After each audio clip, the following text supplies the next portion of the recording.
सुप्रभात बच्चों, कैसे हैं आप सभी। उम्मीद है आप सभी खुश होंगे और स्वस्थ होंगे। बच्चों वीडियोस देख रहे होंगे और अपना काम भी पूरा कर रहे होंगे।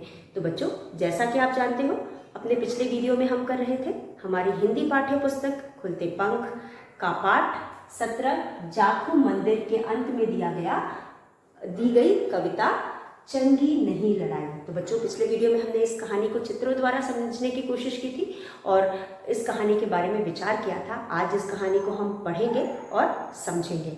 और ये कहानी भी जाखू मंदिर के बाद दी गई है, यानी कि जाखू मंदिर का ही एक भाग है, इसलिए इसमें भी अंग की मात्रा वाले शब्द हैं जिनको हम पढ़ेंगे और समझेंगे। तो चलिए शुरू करते हैं।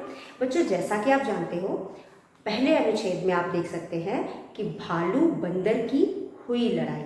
ये जो कविता है ये पूरी भालू और बंदर की लड़ाई के विषय में है और इसका शीर्षक है चंगी नहीं लड़ाई। इसका शीर्षक है जो लड़ाई होती है वो अच्छी नहीं होती। किसी भी तरह की लड़ाई हो, अगर हम विचार करें, किसी भी तरह की घर में भाई बहनों में होने वाली लड़ाई, पड़ोसियों के साथ होने वाली लड़ाई, सगे संबंधियों के साथ होने वाली लड़ाई, पुराने ज़माने में हमने राजा महाराजाओं के बीच हुई लड़ाई के बारे में भी पढ़ा और सुना है। और जैसे भी कोई भी लड़ाई हो बच्चों, ये कभी भी अच्छी नहीं होती, क्योंकि इससे हमें कोई भी फ़ायदा नहीं होता है। जीतने वाले का भी नुकसान होता है और हारने वाले का भी नुकसान होता है। इसलिए हमें कभी भी लड़ाई नहीं करना चाहिए, आपस में मिलजुल करके रहना चाहिए, समझ बूझ कर रहना चाहिए। तो चलिए पाठ को पढ़ करके इस बात को हम और अच्छे से समझ लेते हैं। तो बच्चों, यहाँ जो हमारी कविता है उसका पहला अनुच्छेद जो है इसमें दिया है भालू बंदर की हुई लड़ाई। बंदर ने एक लात जमाई, भालू झपटा मारा पंजा, बंदर भैया हो गया गंजा। तो बच्चों, हम लिख करके समझने की कोशिश करते हैं।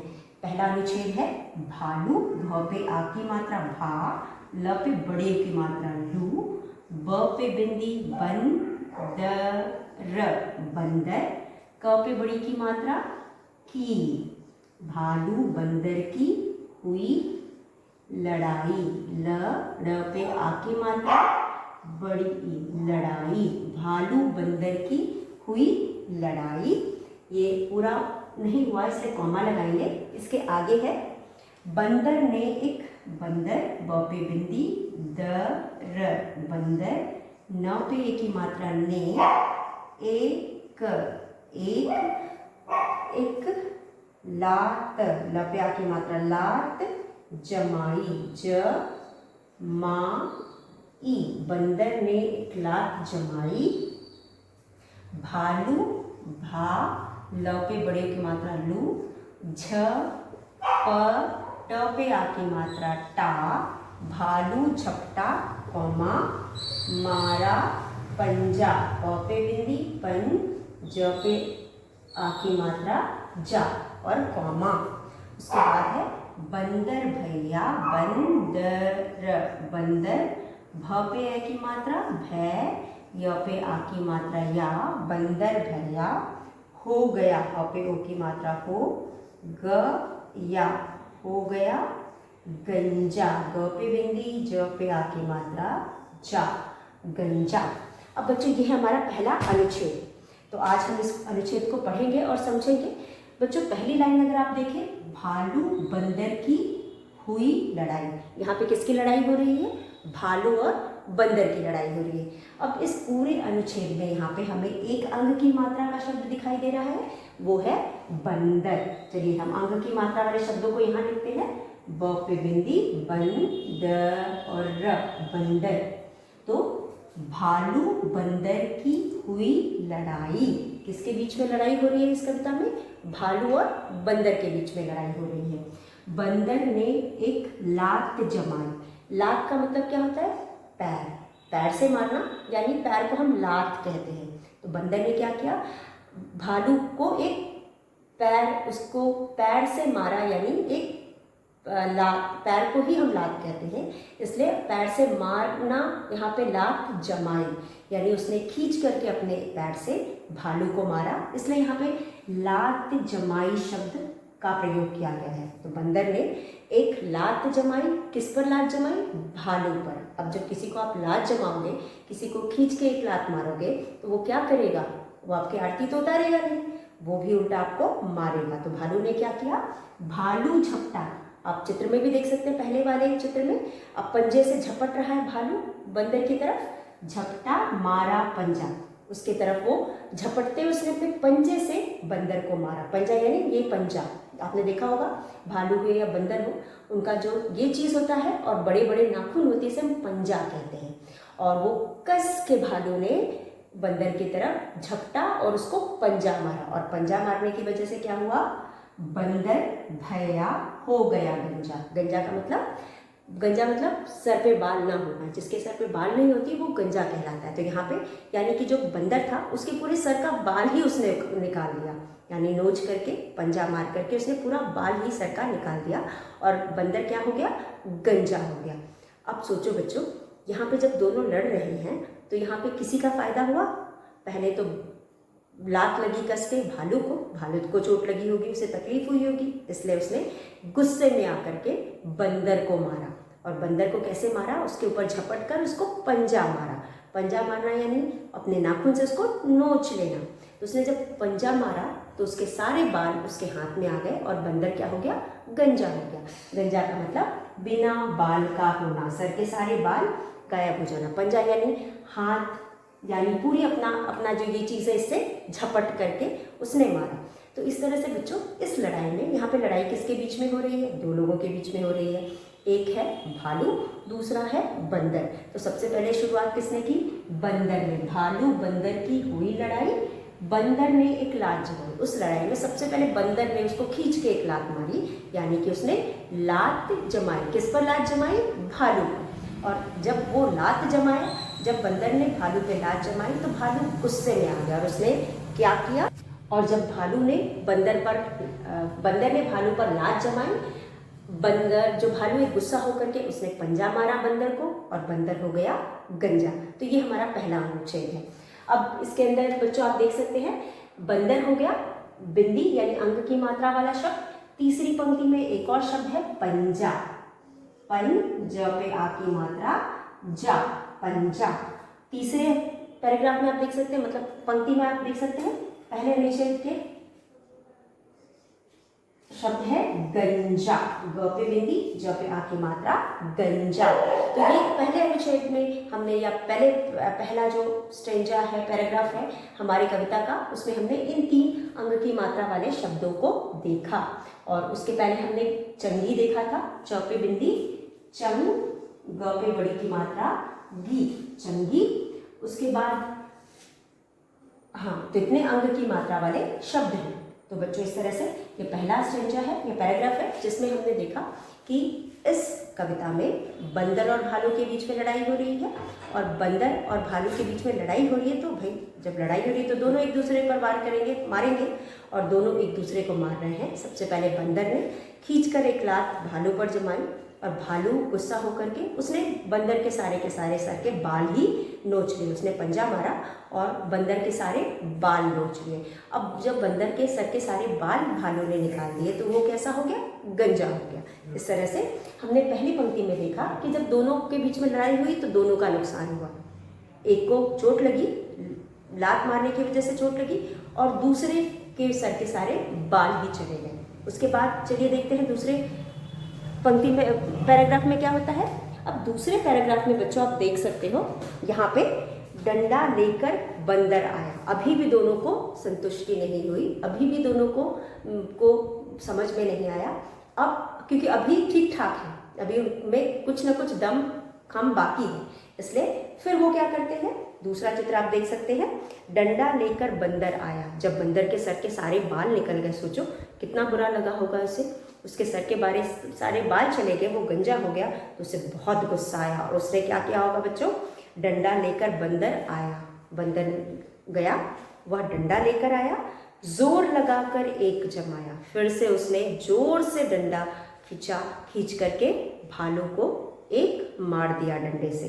उछला भालू डंडा खाकर, और जैसे ही भालू ने डंडा खाया वो उछल पड़ा, उछल के क्या हुआ और गिरा बंदर पर आकर।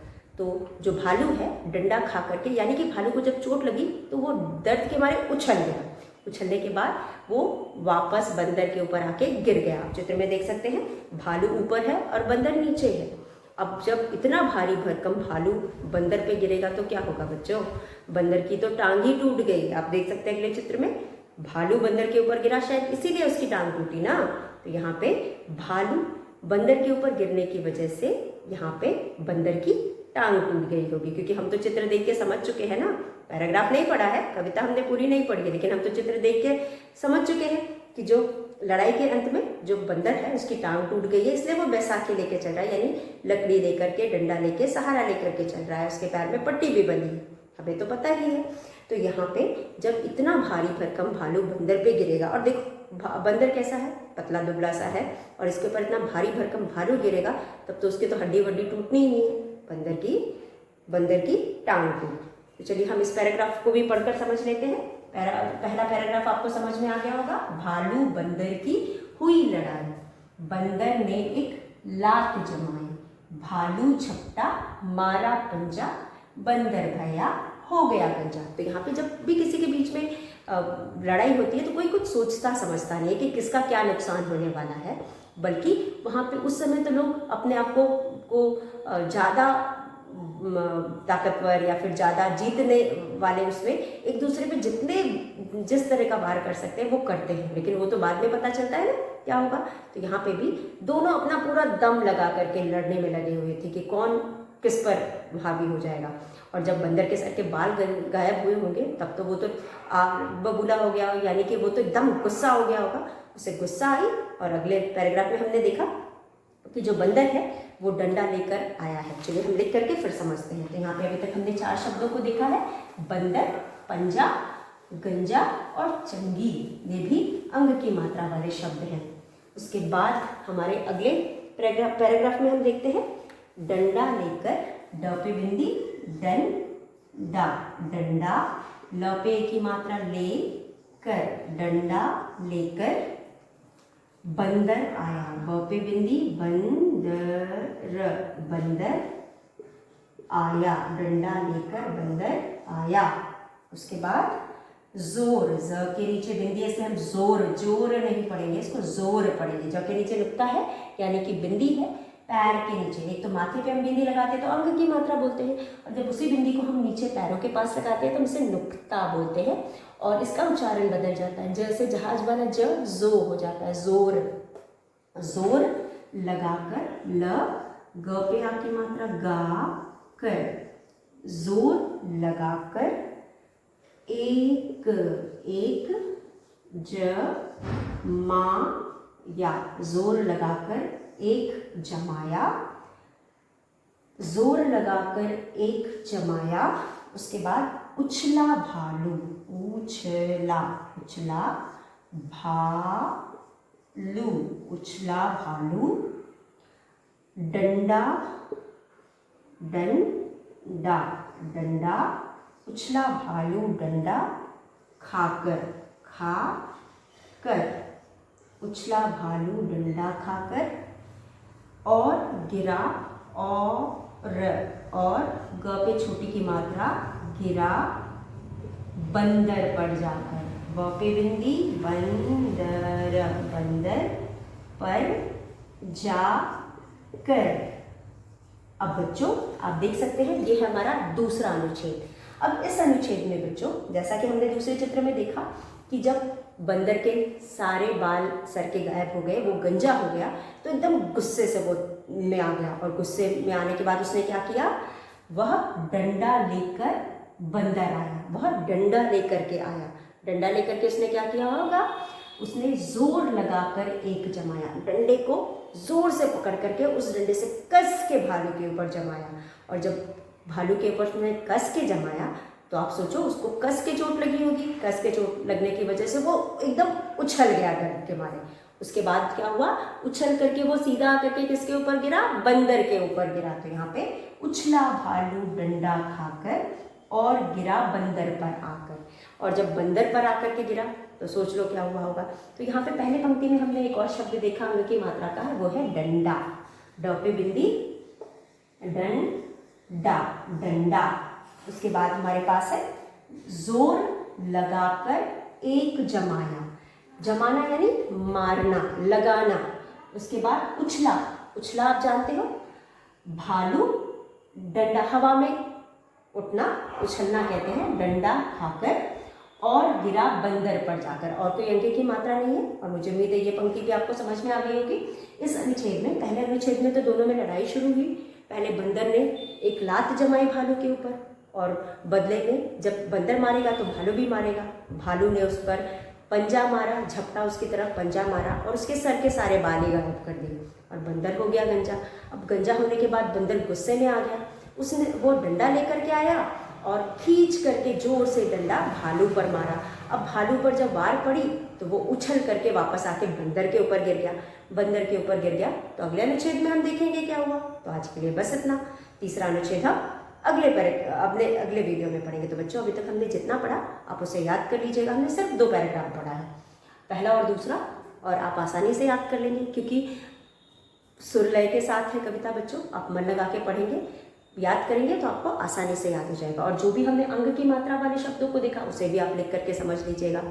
बंदर, पंजा, गंजा, चंगी, डंडा। बंदर का मतलब आप सभी जानते हो, पंजा, पंजा यानी हाथ, ये जो होता है तो भालू के भी होता है ना, हाथ का जो आगे का हिस्सा है उसको हम पंजा कहते हैं, उससे वो छपटते हैं। जो हम भी किसी को अगर मारते हैं, किसी को नोचते हैं बच्चे, तो ऐसे ही करके नोचते हैं। तो उसी तरह जो ये जानवर होते हैं अपने आप को बचाने के लिए उनके नाखून बड़े बड़े होते हैं, दूसरों पर पंजे से वार करते हैं और उसी से वो नोचते हैं। तो यहाँ पे भालू ने भी गुस्सा हो गया वो, तो उसने बंदर पर वार किया क्योंकि उसको लगी थी चोट, दर्द महसूस हो रहा, तो उसने बंदर पे वार किया और उसके बाल नोच लिए। तो ये हो गया पंजा। चंगी यानी अच्छी, चंगी यानी अच्छी। डंडा यानी आप सभी जानते हो, डंडा, डंडा का प्रयोग हम मारने के लिए भी करते हैं, चलने के लिए, सहारा के लिए भी करते हैं, और डंडा से हम बहुत सारे काम करते हैं। बूढ़े लोग भी डंडे का प्रयोग करते हैं। तो इस तरह से बच्चों हमने आज 2 पंक्ति पैराग्राफ पढ़ा। अगले वीडियो में आखिरी पैराग्राफ पढ़ करके इस कविता को खत्म करेंगे। जो भी हमने पढ़ा है उसे आप पढ़ लीजिएगा, याद कर लीजिएगा, और जब भी मौका मिले। इसी के साथ आज का वीडियो हम यही समाप्त करते हैं। अगले वीडियो में एक बार फिर मिलेंगे, तब तक के लिए धन्यवाद। आप सभी का दिन मंगलमय हो।